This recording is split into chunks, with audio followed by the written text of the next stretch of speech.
Oi, oi, alright, how's it going? I'm Grant, you're you, and this is Doodle Review, the channel where we will review and talk about music in any genre. Like a million monkeys sat at typewriters on a long enough timeline will apparently type out the works of Shakespeare. This channel will eventually touch on any genre, but saying that, our home base is generally rock or guitar based music, so if you're about that stuff, punch that subscribe button. We'll almost definitely talk about something you like, and you might get turned on to something new as well. Today we're talking about the new record by A Savage, aka Andrew Savage.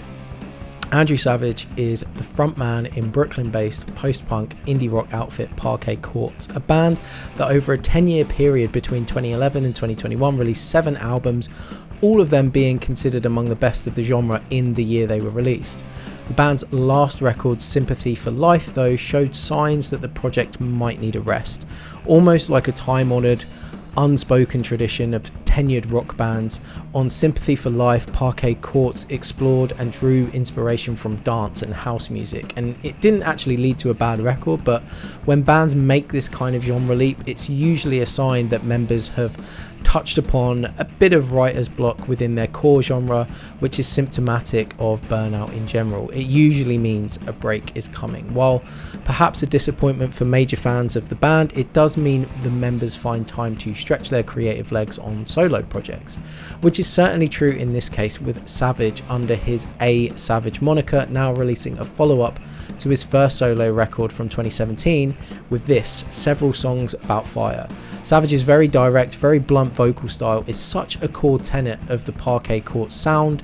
A solo record from the vocalist, of course, bears more than a passing resemblance to the band, but beyond that central protagonist, the voice, it's interesting to hear what elements of the Court's sound are amplified and which aspects are more muted on several songs. Judging from this record, and I haven't actually heard the first solo outing, Thawing Dawn, but judging by this album, the poetic wit and the somewhat cool European vibes are the components Savage brings to the table in his main project, as they are very much laid bare here. The witty, poetic lyrics you could definitely have guessed, but it's interesting to note that the more adventurous instrumental flourishes like a clarinet or an accordion that we might occasionally hear on a PARQUET album are most likely a hallmark of Savage, rather than, say, the stiff, angular rock grooves of the band. I've mentioned this European vibe in my reviews of PARQUET before. In fact, I actually refer to it as a Parisian vibe. It's an example of an absurd type of nomenclature I use because I don't really have the musical knowledge to use the correct term that probably already exists, but what I mean when I say European or Parisian here, or anytime I say it in relation to music, it's when an artist mixes a kind of stark, cool production style with just a few key components, with those parts being maybe a guitar, maybe a harmonica, maybe an accordion. Basically, it describes a sound that when you hear it, you can envision someone sat at a Parisian cafe with a half-drunk bottle of wet red wine, glass on the table, and cigarette burning away in hand while the world goes by. For the Strokes fans among you, it was their songs Call Me Back or Call It Fate, Call It Karma that originally pushed me to kind of self-classify this sound.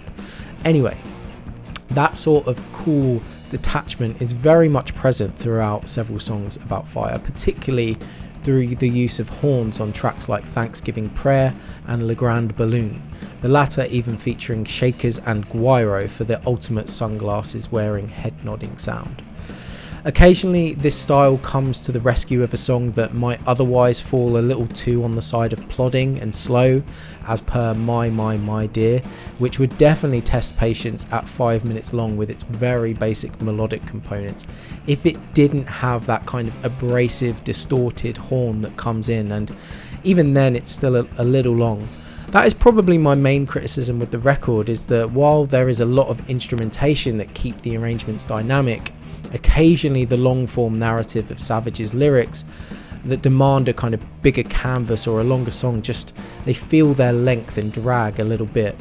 Those lyrics are, though, typical for Andrew Savage, brilliant, and they come together to produce a consistent theme of separating oneself from society, either physically getting away or mentally divorcing from the everyday. I don't know if I'm right, but I'd like to imagine the Several Songs About Fire title is literally about burning down what came before, and on that basis, narratively speaking, the album is definitely successful. It's a 6.8 out of 10 for me. There is a lot to love individually, even if it does meander across the record as a whole. I think if you're a Parquet Courts fan, you'll definitely enjoy this record, but if you've never heard of that band or Andrew Savage, but you like singer-songwriters and you have a leaning towards the kind of artistic art rock side, you should definitely give this record a shot. Alright, cheers for listening to me chat fraff about this record. If you've enjoyed it, let me know. I'd love to keep doing this and dedicating some time to reviews, so you know, every comment and every subscription is a step towards that. So consider doing one or both of those things. Subscribe, share some thoughts, show some love, or just hurl some abuse in the comments. There are videos that you might like linked in the description below.